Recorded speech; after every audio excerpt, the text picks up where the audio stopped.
Penny Dreadful. This is season 2 episode... When did you get there? Hey, Johnny, what episode is it? It's what? What episode is it? This is season 2, episode 8 of Penny Dreadful. Its title is Memento Mori. Let's do it. Is she getting freaky with a dead guy? You'll never grow up now. She Peter Panned you. Ew, did you kiss his eyeball? What?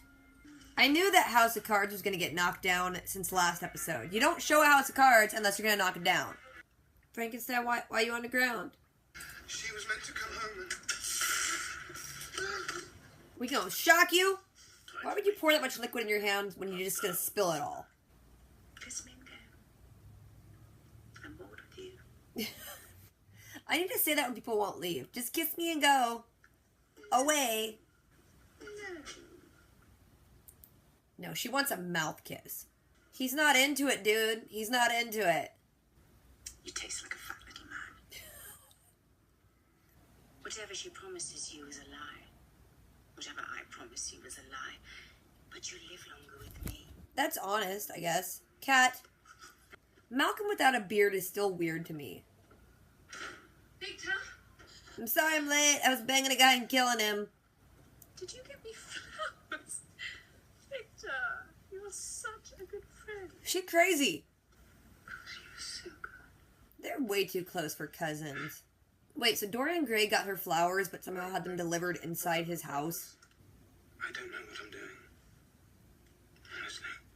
I love how he's like, I'm too classy to drink alcohol, but I'm a freaking junkie. What is this face, Doctor? I don't know, you shaved it. You've seen me grow into a happy man. If this is you happy, dude. On the day of my wife's funeral, I was dancing. What a ball. Yeah, you're kind of a jerk like that. I wish that so will the darkness reign on earth, in heaven, everlasting. Where'd you get all this information? I thought you didn't have all those things. This chick is like terrifying with her dolls. Is no one noticing that Malcolm's kind of freaking out a little bit? The Hound of God. Hound of God. Yes, well, something very like. I think this figure Wolfie! is in the Arabic, it's not hound. It's Wolfie. It's wolf. Yes, see, I know things. Holy crap, his eyes went black. Children. Whoa. What? Meet your master. Holy crap! Cable flipping. You know, the devil's in a frail old man's body. It's not that threatening. Know who you are. Shoot. You take notice when he yells at you like that. Even she did. She's like, what was that? Remember? Now he's tripping balls and picturing a ball. Tripping balls. Remember, Simba. He's legit just dancing by himself in that room. Dude, I don't know what the heck it is, but whenever I watch either Penny Dreadful or Game of Thrones, my computer locks up, and I have to go to my iPad. I need to just start with the iPad each time. I don't know why I do this. Yeah, where's Eddie? It's so... She getting mad. She gonna crush your heart. She's got something caught in her throat. Oh, your mirror broke. So that means stuff's happening, right? Oh, your doll died. I'm sorry. You lost your power over him. Perhaps you're not as desirable as you thought, Mother. Burn! You shall see. Tell me now. None of your business. You grow impertinent. You grow old. Oh, whoa. Fighting words. She grabbed your face. You got thrown by your face. Dinner with Miss Frankenstein again? You don't mind, Toby? Would it matter if I did? Dorian, you got a nice lady boy right there. You don't need to go chasing other chicks. John don't even need Lily. He should just go take Angelique. Dorian ain't even hanging out there. Oh my gosh, you're gonna go see the painting, aren't you? Are we gonna get to see the painting? Oh crap, no. Those war boy looking witch chicks, no. Malcolm, you're out of your depth. How does Malcolm know where to go? Has he been to this weird witch place before? Are you gonna kill Angelique? Whoa, you're just shooting without looking first. You're wasting bullets. Whoa, they're reaching through the walls! No, no. Malcolm, why'd you go by yourself? Can you accept me as I am? As long as you still look pretty, sure. Did you poison her or him? You monster! Well, in the book, he did kill, like, the only person that ever saw his painting, so... I guess. You had a good thing going there, Dorian. Oh, that's so cool! We finally get to see it! Where's the blood on his hands? There should be blood on his hands now. They didn't show blood on his hands? That was like the main part of the book. You kill someone, you get blood on your hands. You watching her undress, you perv? Why are you so quiet? Why are you talking so much? Usually. Who are you? What do you mean? Who are you? He sounds like the caterpillar from Alice in Wonderland. You pathetic creature. Whoa, you mean Lily? Shall we wander the pastures and recite your fucking poetry to the fucking cow? Shoot! The bloody aching cunt as you force us onto your bed Whoa. to take your... We're not bloody from the eyes and the mouth and the ass and the Whoa, she getting crazy, and she's strong. Now they shall kneel to me. She getting some, like, taking over the world type voice going on. You know you're creepy when you're scaring Frankenstein's monster. We long for that we cannot have. Women. I'll bring you a dozen, we'll fuck them together. What? I want you. You are really flip-flopping a lot, and it's creepy. My brother. My equal.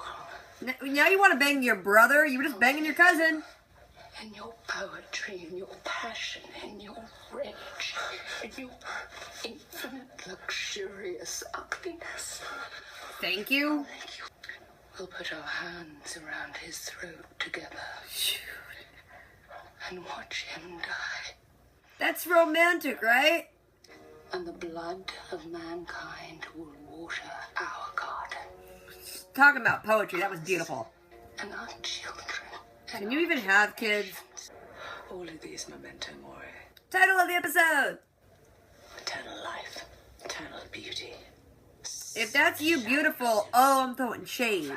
I don't want to live alone. Nor do you. So take my hand and love me. Don't listen to her, she's crazy. No one. But if you will let Miss Ives live, I will walk with you to the end of time. The offer's not that. That's not how the offer works. Whoa, scorpion hand. It's good we care for our daughters. I knew it. He yo daddy. He's her daddy. I mean, they already established that he was cheating with Vanessa's mom, so it kind of made sense. Hey, don't knock the scorpion down. It didn't do anything to you. Oh, shoot. You locked in, son. Don't go opening coffins. You just don't do that. Wait, who's in the coffin? What's in the coffin? Wait, who's in there? Wait, who was it? Is it his son? Either way, why are you holding it? That's dead. Yeah, your son's dead, son. Don't get it on your face. There's more coffins in there now, son. Oh, something's happening with one of them. Is that your wife? That's your daughter. You know what? Jump out the window, dude. Dude, this show, the last few minutes are always crazy. Episode starts, Lily's still with that dude she killed after strangling him while banging him. She's loving all over him. She's being sweet with him. It's creepy. John Clare's really mad at Frankenstein because he's like, hey, I saw Lily was out with Dorian Gray and now where is she? That cop dude is still trying to find Ethan, and then he sees that Malcolm had come visit Scotland Yard a few months back, so he's gonna go talk to him. Madame Colley, that witchy chick, is talking to Mr. Lyle, trying to figure out where Vanessa went because she wants to, like, lure her back. Malcolm's, like, kind of out of sorts because he's still struggling with being under the thrall of that witch chick and also, you know, dealing with his family being dead and emotions and weird stuff. The inspector dude comes and talks to Malcolm because he's still trying to find Ethan, and Malcolm ends up lying, saying that he doesn't know who Ethan is or where he is. Then Lily finally comes home, and she lies to Frankenstein and says that she was just walking after hanging out with Dorian Gray, and then she sat down on a bench and fell asleep. Frankenstein starts realizing he's addicted to drugs because his veins are collapsing. And Malcolm's starting to realize that there's some weird discrepancy in his mind, how he seems happy, but he's not happy, and doesn't recognize who he used to be or who he is now. It's because you're crazy because of witch magic. Then we got two scenes going on at once. We got the Madame Kali witchy chick whispering into the face and heart and chest cavity of the doll that looks like Malcolm. And at the same time, we have Malcolm with everybody around that table looking over those artifacts. Mr. Lyle translates all the artifacts, and basically it's a story about the demons falling, God casting them out. He casts one to hell, which becomes Lucifer, and one to earth, which is like the vampire dude. They mentioned that they both want to get to Vanessa so they can overthrow heaven or something, and the only thing standing in the way is them in that room trying to help her, and some wild card, which they mention is a hound, and then they realize they translate it to wolf.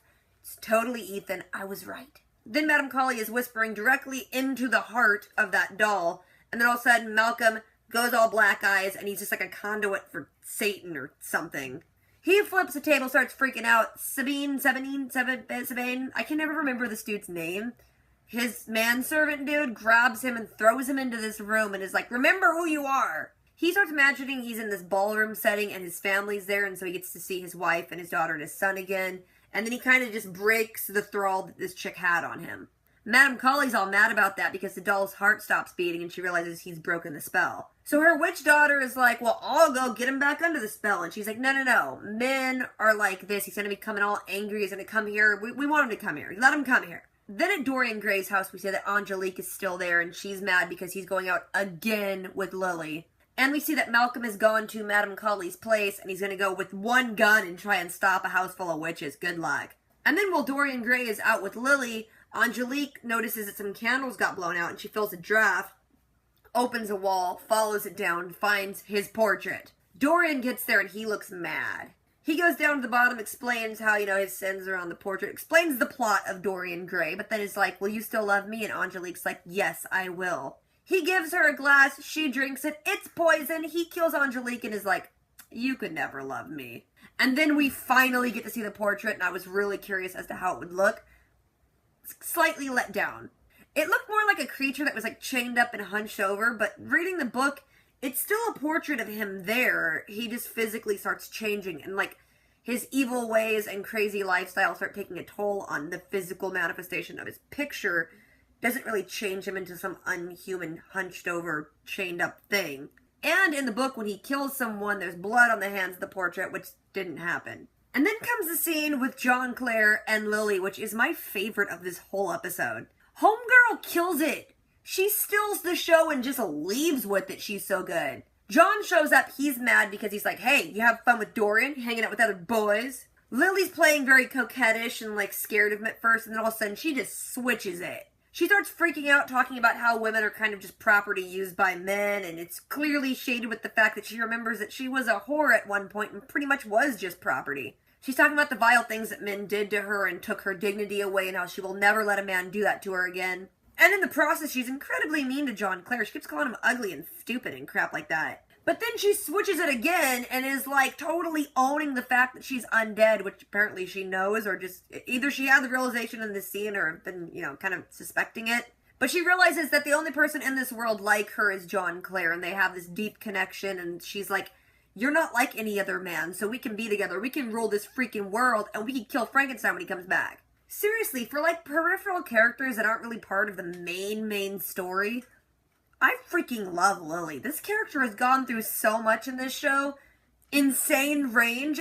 Dude! Lily! This should be about Lily.